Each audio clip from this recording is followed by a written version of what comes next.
Here's how we made these DIY wooden tabletop Christmas trees. They're perfect for your Christmas decor. We started by making all the cuts that we needed for all the triangles and their bases. If you want to make these trees, you can get the full cut list in our blog post. For each triangle, we cut the top angle on the two long sides at 75 degrees so that it would line up well to make a little isosceles triangle. Then we cut a base piece of wood. We added little angles to the two long pieces of the isosceles triangle so that it would line up flush with the base. Again, if you want the full cut list, it's in the plans on our blog. Next up was to attach the triangles together. Since we didn't want any nails or screw holes, we just used wood glue to put this together.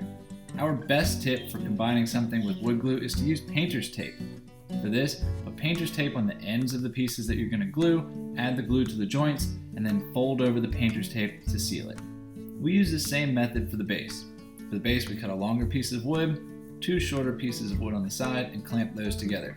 Then we added another short piece to the middle on top to be the trunk of the tree.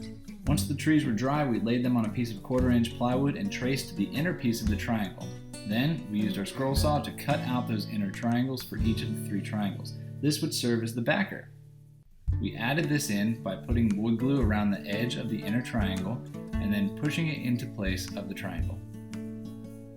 Once it was in place, we sealed it with a whitewash stain. You could use any stain you wanted to make it look more natural, or you could paint them to be red or green, or whatever festive holiday colors you'd like.